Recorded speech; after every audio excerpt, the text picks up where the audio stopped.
Welcome, welcome, welcome. Welcome to another episode of Deep State of Mind.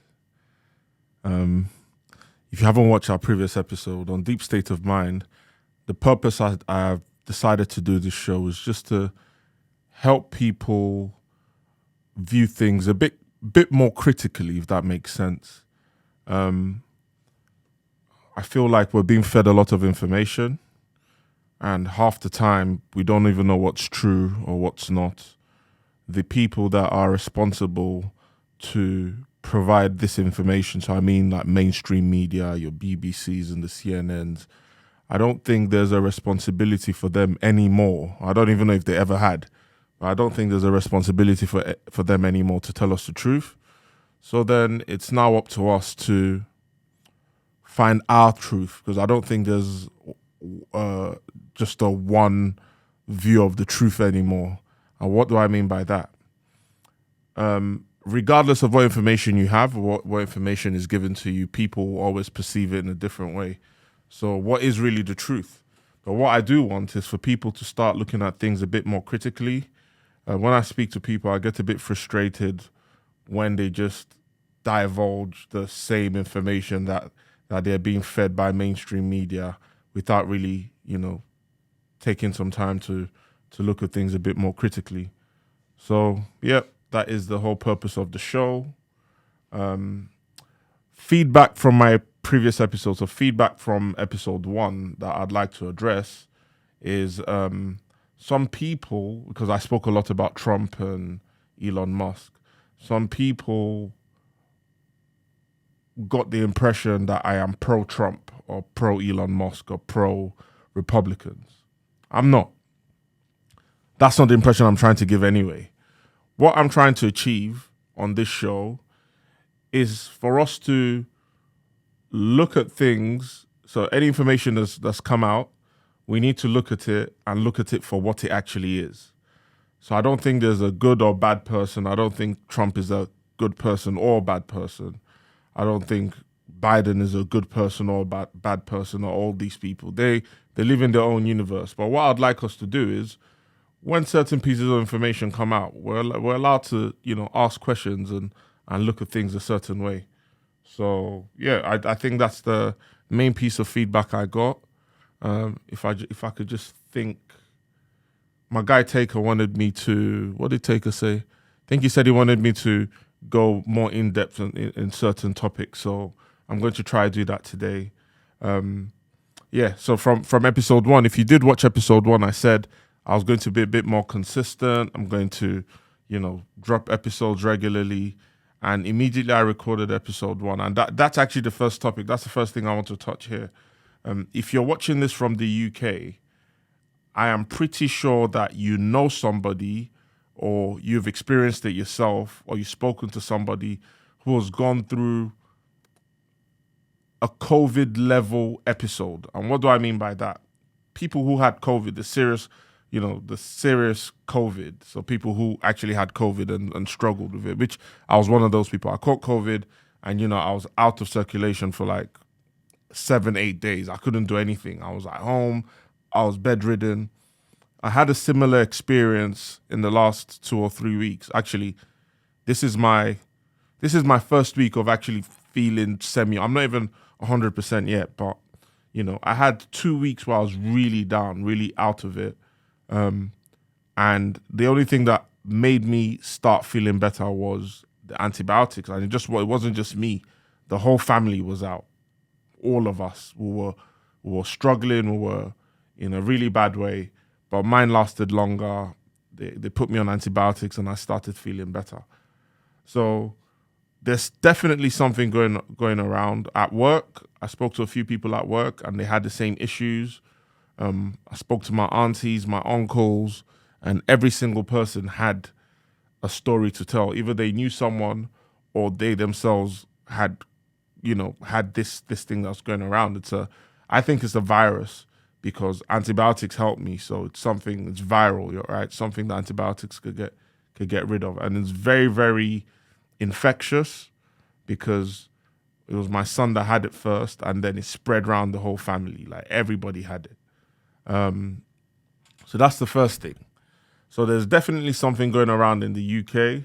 The government's not really talking about it. They said, I saw a report on the news or something saying like there's a lot of unexplained illnesses in the hospital and the beds are full.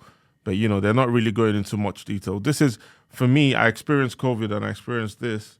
And this is on COVID level. Like, so if you had COVID really bad where you were in bed and you were not able to move, this was on COVID level. And this even lasted longer because I remember when my COVID saga ended, a day or two later, I started feeling myself.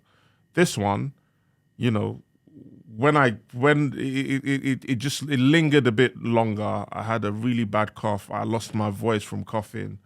And even till now, I'll say the last of the episodes or the last of the symptoms was about a week ago. But even till now, I don't still feel like I'm 100%. But so that explains why I haven't dropped more episodes. But now that I'm feeling like myself or like my old self, we're back. We're back on fire. We're going to be tackling things. In fact, the reason I rushed out to do this one is because Donald Trump is the most engaging president. He's the greatest content creator ever. If I just speak about Donald Trump, I will not run out of stuff to talk about. His government, his presidency so far has been exciting. He's had so much to talk about, so much controversy. We're going to touch on some. But I think I'm going to start with the one that actually touches me the most. Like it comes close to my heart. So I'm just going to, let me see if I can do this. I'm going to screen record. How do we do this? Okay, yeah. So let's just go back a little bit. I'm going to screen record. Where's the remote? I'm going to screen record. And this is just one thing. So this senator's called, he's an American senator, Senator Scott Perry. And they looked at the corruption and the, I don't know what to call it, but basically USAID, USAID, whatever. It's a government. It's meant to be the way that America disperses their aid. And he mentioned something here really scary. He mentions that under Obama, your lovely, because I know you Nigerians, I'm not saying only Nigerians are going to watch this show, but the Nigerians that watch this show, the Africans that watch this show love Obama. Yeah? Your darling Obama.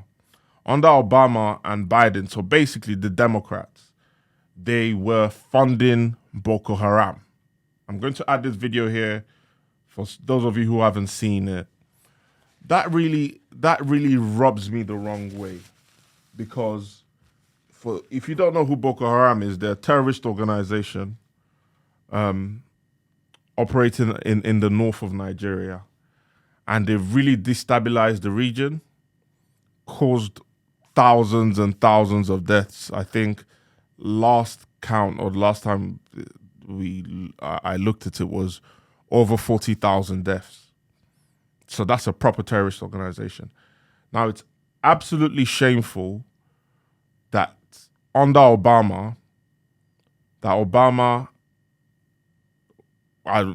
don't know how else to say it, because on this show, I've got to be careful how I say things, but essentially, Obama was funding Boko Haram. Obama, the Democrats, and and Joe Biden. Yeah? And then I'm going to show you a picture, actually. Well, I'll add the picture. I don't need to show you. I'll add the picture of Obama, Biden, and the then president of Nigeria, Muhammad Buhari, laughing. So I pose this question to you.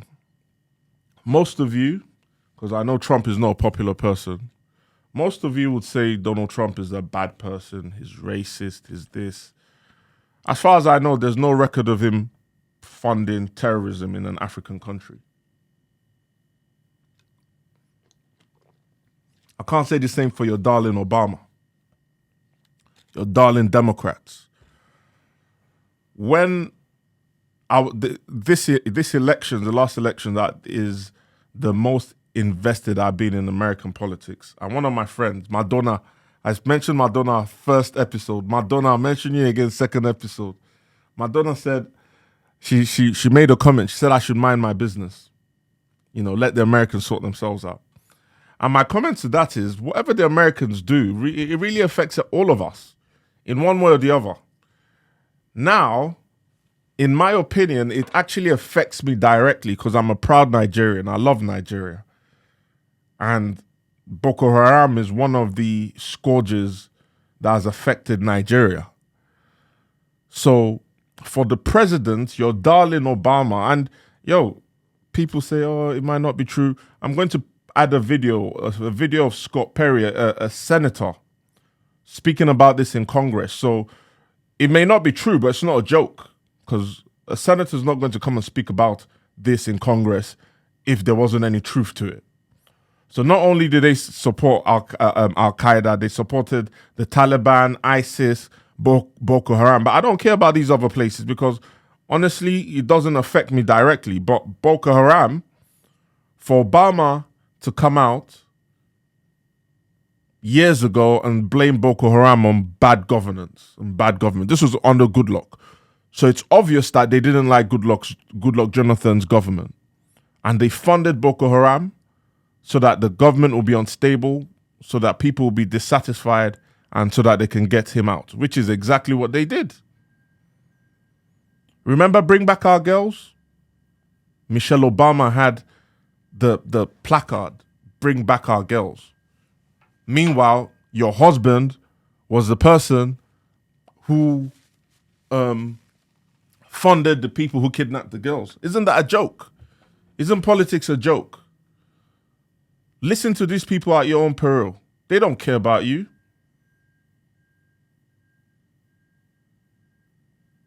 Trump said, I don't know what country he called, or Africans or whatever. He said the African country is a shithole country. I'd rather someone calls Nigeria a shithole country and not fund terrorism than someone to say, Nigeria is a great country, and then they'll fund terrorism that affects us. So if you're Nigerian, you need to be asking questions. If you're Nigerian and you're still talking about Obama, then you better go find some information and tell me that it wasn't true that Boko Haram was not funded under Obama. And you can't tell me that all of these things were happening and Obama wasn't aware. We all know that the American intelligence system is one of the most sophisticated in the world. They know what's going on. You can't just go and say, this happened and that happened, and they know exactly what's going on. So I come back to you with this question, and this is where we start thinking critically. Who is a bad person? Who's a bad man? Is it Donald Trump, who doesn't have any record of funding terrorism, who doesn't care for any wars, who's trying to pull out of all the wars? And we're going to talk to Russia-Ukraine situation as well. Or is it Obama, who's been accused, but he hasn't come out to even speak up once and say, that's a lie. Generally when you're guilty, you just shut up and hope it blows away. And they don't even give two craps about Nigerians or Nigeria anyway, because the government, what's the government going to do? Huh? Our current president, and this is allegedly, so please don't, I'm not trying to get in trouble. I'm not trying to ruffle any feathers. Allegedly, Sahara reporters reported that our current president, Bola Tinubu, is a CIA asset. I don't know how they got that information. I'm just saying what I saw. Please correct me if I'm wrong in the comments here. Tell me he's not a CIA asset, but this is what they say. So what's he going to say? Who is he going to call in America and say, this is wrong. This shouldn't be done. But yeah, I'm going to add a video now. Just give me a second. Let me sort this out.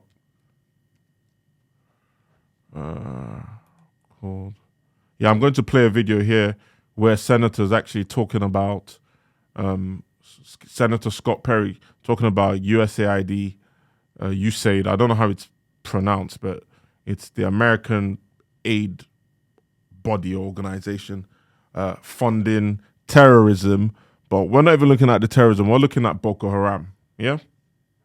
A bell to anybody in the room? Because your money, $697 million annually, plus the shipments of cash funds madrasas, ISIS, Al-Qaeda, Boko Haram, ISIS Khorasan, terrorist training camps. That's what it's funding.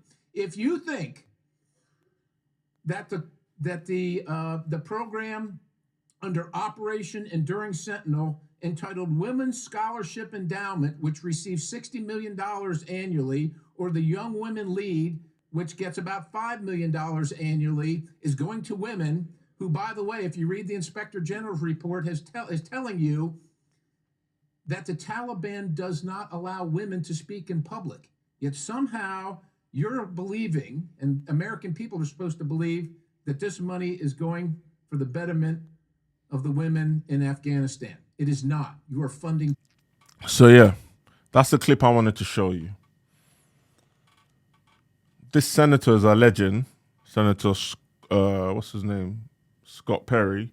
And this is being reported by the Economic Times as well. So you can't argue and say the Economic Times is not going to just report on, flimsy information. This is credible. This is solid.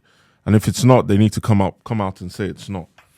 But he's alleging that Obama, Biden, the Democrats, that black people love so much, funded terrorism in an African country, Nigeria specifically. And I'm very, very passionate about this because I'm Nigerian. It's very annoying, and it shows a lot of trickery and game playing that these people would pretend. Because I remember, and you know what I did actually? I went back and watched videos from 10, 12 years ago, whenever Obama was president, on his comments on Boko Haram, because I wanted to see, these guys are bad, I know that I said initially at the start of the video, I said there's no bad, but some people are bad. So he's saying that Boko Haram is as a result of bad governance.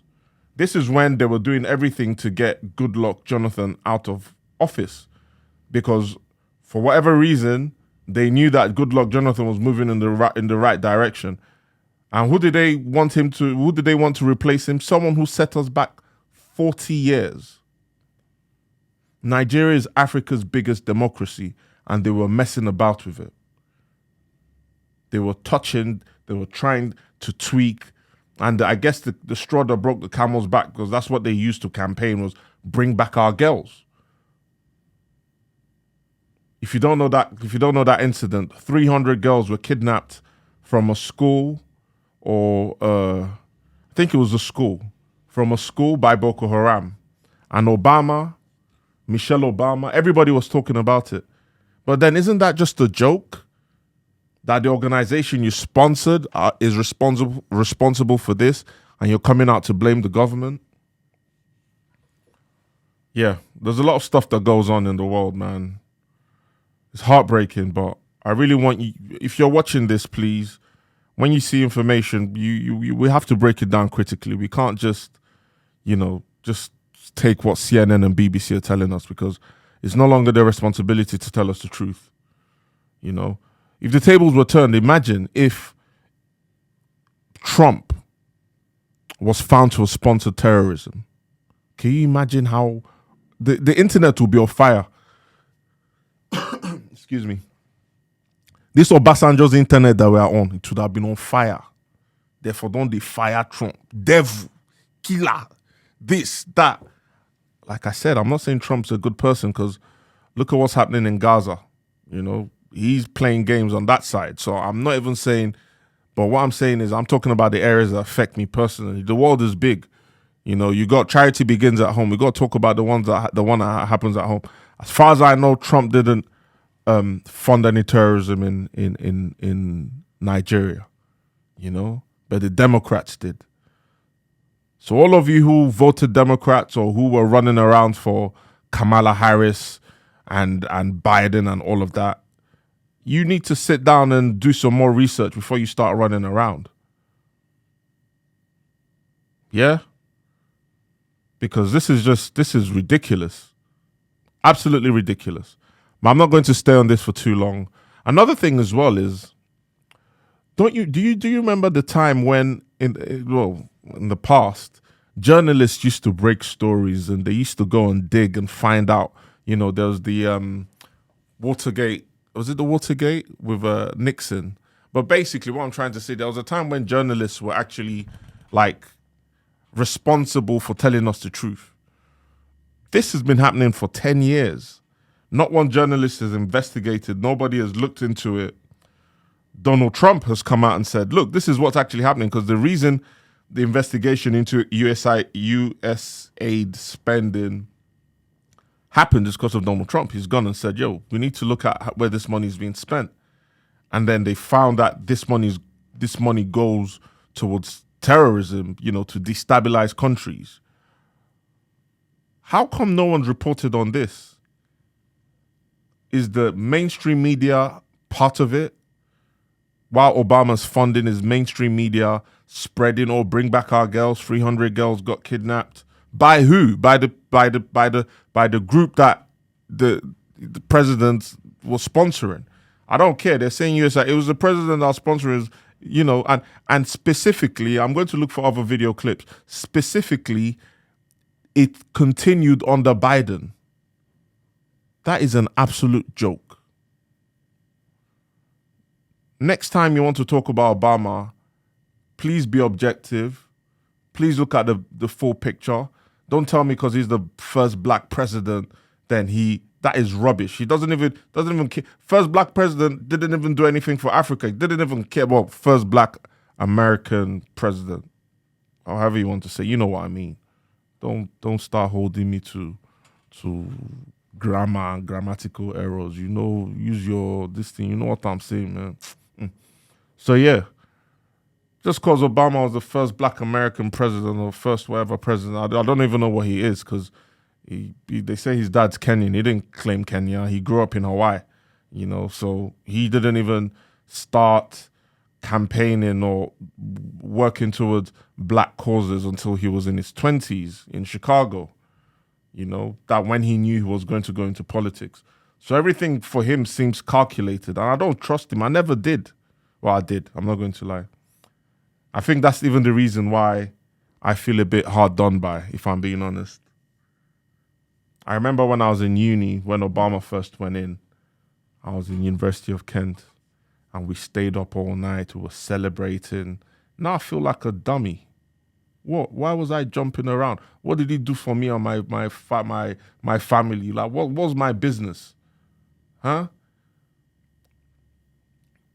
On top of that, I was celebrating someone that was going to come in and fund organizations that destabilize my country.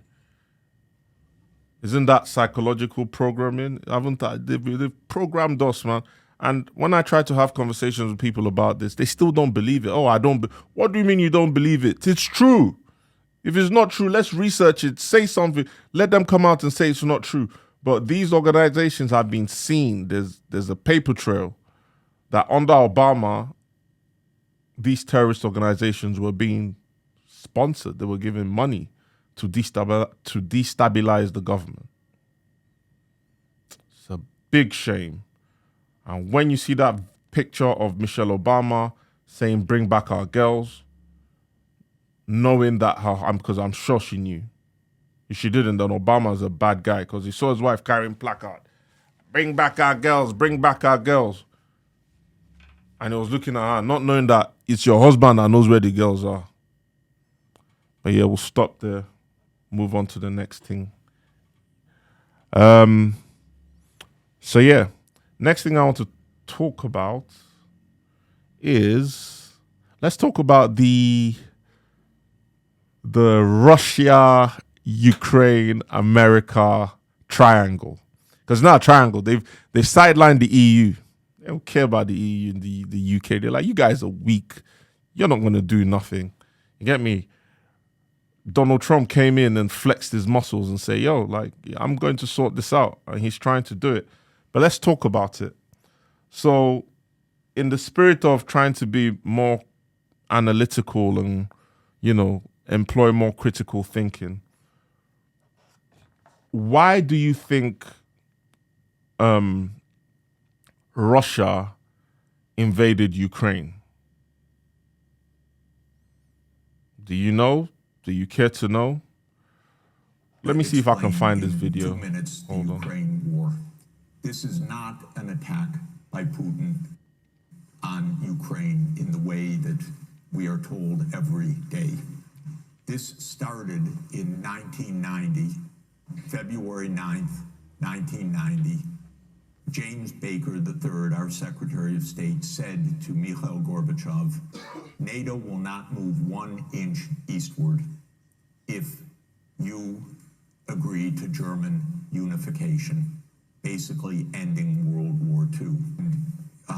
Gorbachev said that's very important. Yes, NATO doesn't move, and we agreed to German unification. The U.S. then cheated on this, already starting in 1994, when Clinton signed off on basically a plan to expand NATO all the way to Ukraine. This is when the so-called neocons took power, and Clinton was the first agent of this. And the expansion of NATO started in 1999 with Poland, Hungary, and Czech Republic. Basically, years ago, there was an agreement that the European countries won't encroach towards Russian space. When I say Russian space, I mean including Ukraine, because basically they wanted to make Ukraine a NATO ally, to join NATO. Once a country joins NATO, it means that any other country or the countries in NATO can use that country as a base. So Ukraine and Russia share a border, they're neighbors. If Ukraine becomes a NATO ally or a NATO member, it means NATO can use Ukraine as a base. Do you know what that means? It means it gives them enough firepower to attack Russia, because they can station all their military equipment and everything, in Ukraine, right next to the border, and Russia becomes a target. If you were responsible, if you were the president of a country, or if you were responsible for a country, would you let that happen? After there's been agreements in the past where people, like the agreements in the past where it's been agreed, I think let me try and get this right. There's been agreements in the past where they spoke about not encroaching. So leaving Ukraine out of NATO means that Russia feels safe. And then the EU, America under Biden, came and said, oh no, yeah, we can make Ukraine a member of NATO. And Russia said, no, I'm not having that.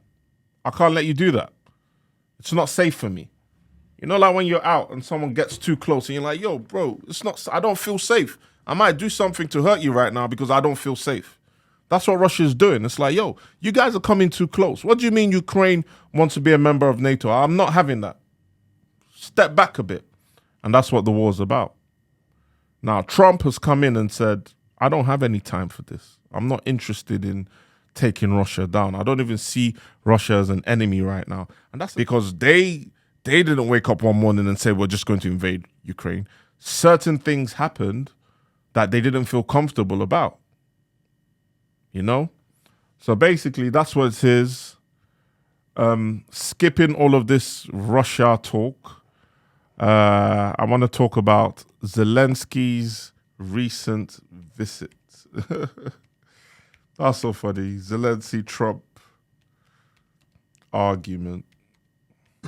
He killed our people and he didn't exchange prisoners. We signed the exchange of prisoners, but he didn't do it. What kind of diplomacy, JD, you are speaking about? What do you mean? I'm talking about the kind of diplomacy that's going to end the destruction of your country. Yes, but if you Mr. President, with respect, I think it's disrespectful for you to come into the Oval Office and try to litigate this in front of the American media. Right now, you guys are going around and forcing conscripts to the front lines because you have manpower problems. You should be thanking the president for trying to bring an end to this conflict. Have you ever been to Ukraine? Did you say what problems we have? I have been to. Come once. I've actually watched and seen the stories, and I know what happens is you bring them on a propaganda tour, Mr. President. Do you disagree that you've had problems bringing people into your military? And do you think that it's respectful to come to the Oval Office of the United States of America and attack the administration that is trying to prevent the destruction of your country?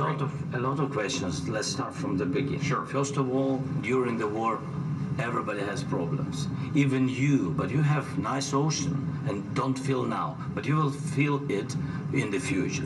God bless. You don't know that. God bless. God bless. You will not have war. Don't tell us what we're going to feel. We're trying to solve a problem. Don't tell us what we're going to feel. I'm not telling you. Because you're in no position to dictate that. That's exactly Remember what this. you're doing. You're in no position to dictate what we're going to feel. We're going to feel very good. You will feel influence. We're going to feel very good and very strong. You will feel influence. You're right now not in a very good position. You've allowed yourself to be in a very bad position, and he happens to be right about it. From the very beginning of the war. You're not in a good position. You don't have the cards right now. With us, you start having not cards. Playing cards. Right now, you don't. Yeah, you're playing cards. Mr. President. You're playing cards. Serious. You're gambling with the lives of millions of people. You're gambling with World War III. You're gambling with World War III. And what you're doing is very disrespectful to the country, this country, that's back to you, far more than a lot of people said they should have. Have you said thank you once? This entire meeting? No, in this entire meeting, have you said thank you? You went to Pennsylvania and campaigned for the opposition in October. Offer some words of appreciation for the United States of America and the president who's trying to save your country. Please, you think that if you will speak very loudly about the war, He's not speaking loudly. He's not speaking loudly. Your country's in big trouble. Can I Wait a minute. No. You've done a lot of talking. Your country is in big trouble. I know. You're not winning. You're not winning this. You have a damn good chance of coming out okay because of us. Mr. President, we are staying in our country, staying strong from the very beginning of the war. We've been alone, and we are thankful. I said thanks you haven't in been this allowed. cabinet. You haven't been allowed. In this cabinet. We gave you, through this stupid president, $350 billion. You voted we gave for you your military equipment, you and your men are brave, but they had to use our military. What about if you didn't have our military equipment, if you didn't have our military equipment, this war would have been... All right. You get the gist. So basically, Zelensky is still on smoke. Trump is telling him, like, yo, I ain't got time for this, man. Like, you want to go fight, you don't have any guns. You want us to send you big guns, send you whatever you need, and we're not ready for that. You're playing with World War III. These are Donald Trump's words, his views. So, for me, this is very interesting because there's a few things. Ukraine is being, and this is by mainstream media, they're being portrayed as the victim. Yeah? They're being portrayed as the victim. Russia just came, invaded. You know, it's almost like they're making it sound like Russia just wants to take the whole country for themselves. You know? If you dig deeper, you realize that that's not what the whole fight is about. And I just feel like it's a bit weird that Ukraine can be portrayed as a victim, whereas we have another country, another, group of people where women and children are being blown up. You know, I'm sure some of you watch the news every day and you see the same thing, and such sympathy is not given to them. But, this is what I say about critical thinking. You can't take everything you see on TV for face value, because there's another group of people, being annihilated, and the media's not saying anything. But we're not going to go into that this week. Let's stick to the Russia-Ukraine conversation. So under Biden, a lot of aid was being sent. Billions, hundreds of billions of dollars was being sent to Ukraine. Now, when you hear aid, you think, okay, they're sending food packages. These people are homeless. But that's not the case at all. That is not the case at all. When they're sending aid, they're sending military equipment for this war to keep going on. Now, investigations have shown that some of this military equipment has found its way to the black market. So you're sending military equipment, you're sending aid to one country, and then they're selling it to the black market. And these things are going to cause more harm in other places that have nothing to do with this war. That's number one. So your military equipment is not even being protected. Number two, Zelensky himself admitted that he can't account for billions of dollars that were sent to him. How?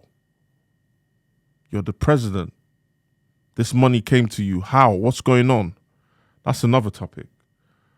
Trump isn't down for these games. He said, look, I'm not ready for all of this. Let's make peace. I don't want any beef with Russia.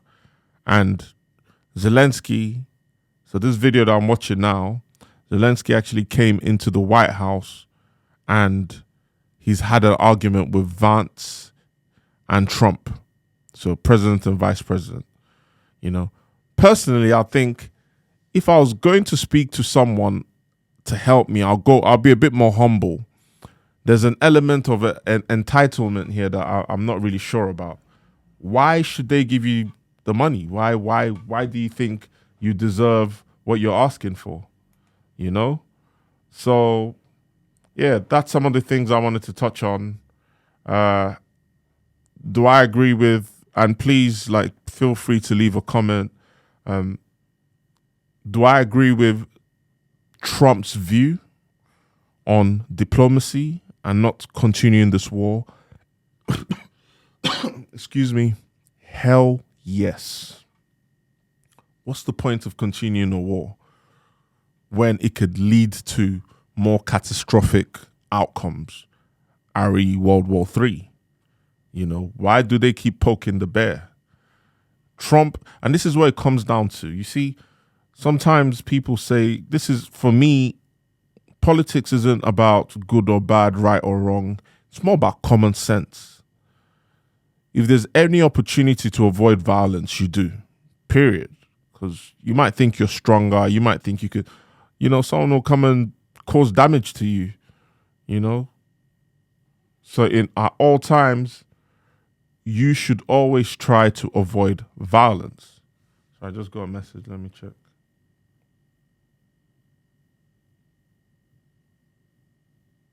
What's going on? Okay. So yeah, it's always important to avoid violence. I think Trump is going about it the right way. He's convinced, or he's had conversations with Vladimir Putin. Vladimir Putin has set some things that he wants done, and Zelensky's been stubborn. Now, they wouldn't have even lasted this long without American aid under Biden, the billions and billions of dollars they were sending. And bear in mind, Americans need the money. It's not like the people in America, that money couldn't have gone to homelessness, the drug problem, people in economic impoverishment that could have really benefited from all that money. But who am I? I'm only Nigerian. How can I be telling Joe Biden how to spend American taxpayer money? Sorry, I'm just, like I said, it's just common sense, right? So we're just having common sense conversations here. But yeah, all that money that was sent, and the EU, I know the EU sent money and weapons and stuff in the UK, but it's not scratching the surface. America's the main player. America's the main person that's been funding this war. So last thing I saw was Trump saying that he's not even interested in providing any military aid until Zelensky comes and has a sit down with them, which just spells doom for them, because if Trump is saying no military aid and Russia decides to advance and really get busy, game over. they're going to struggle. So in my opinion, Zelensky needs to come and be humble, sit down, talk. Diplomacy is always the way. Maybe abandon this NATO project because Vladimir Putin has said he's not comfortable with it, and I understand why. I wouldn't want my enemies next door. I wouldn't want my enemies living next door. It gives them too much access. NATO is like a big wall between WALL, just in case you didn't hear me properly. It's like big wall between Russia and the rest of the EU and any perceived enemies. So if Ukraine stays out of NATO, it's a big distance, and Ukraine is a large country. It's a big distance, you know. That's Russia's protection right there.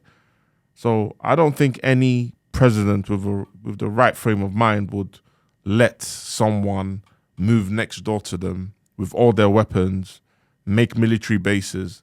That just spells doom for the country. So I agree with Trump. I think they need to sit down, figure out a way where they stop fighting, you know, meet halfway, have some agreements, and stick to it. So yeah, that's my view. I think those are the two things I wanted to touch. I'm going to do another video. You know, I'll go into more detail regarding more Trump's financial policies. You know, he talks about tariffs, and I don't know if you invest in the stock market or in crypto, but the market is bloody at the moment. Oh my goodness. Oh my. Now it's also red I see for my own, man. It's crazy right now, but I think that's a topic for another day. So recap, for people, black people, everyone basically who think Obama is a good person, or not a good person, like if you rate Obama, please tell me why. Because right now it's been said, and it's been alleged, and I feel like everybody should have their day in court, if he'll ever go to court. But, you know, nothing like that's going to happen. But everyone should have their day, you know, or have the opportunity to defend themselves. But it's been alleged that he was funding terrorism. And I don't want to use terrorism because, yeah, there's ISIS, Al-Qaeda. It affects other people. People from those regions can come and speak. I'm talking about Boko Haram. He was using US aid money to fund Boko Haram, which is scary. I'm talking about tens and hundreds of millions. That's very scary. So it comes back to the same thing. A country, a president of the United States who says your country is a shithole country and just minds his business, you know, just moves on, doesn't really give a damn about you guys. Or another president who comes and says great things about your country, but then he funds terrorism in your country. Get me? This thing here that you have in between your, this thing you have in your skull, use it. Who would you rather choose? A president that comes and uses big words or whatever, meanwhile his schemes are devious, or a president who just comes and talks a whole lot of stuff that's on his mind but doesn't really do anything, you know? He doesn't do anything. He cares about America, doesn't care about anybody else. I don't blame him, you know? But yeah. And then from Nigerian perspective, I saw the Senate President, Senator Akpabio, called the National Security Advisor, the NSA, like summoned him to the Senate to discuss the alleged funding of Boko Haram by the United States. Yo, I'm Nigerian. I grew up in Nigeria. That's going to lead nowhere. You know, these guys don't care about anything but themselves. But yeah, as you can see, I don't have my full energy, so still feel like I'm a bit rusty. I hope you've enjoyed this episode. If I'm not wearing easel, what's the whole point? You get me? How can I not be wearing easel on my own show? Sponsored by Ezo. Every day is a special occasion, so wear your best clothes. And we're recording at Match Studios. Mad About Talk. I love me an acronym. So MAT Studios, Mad About Talk. You know how it goes. But yeah, let me know your thoughts. If you agree or disagree with me, please leave a comment. If you like something I didn't say, or you hate something I said, or you like something I said, share it with your friend. Like, share, subscribe. More content coming. We're just going to keep producing content. Last time I said it, I fell ill, so fingers crossed, inshallah, I'm good. God bless you. Thanks for watching, and see you soon.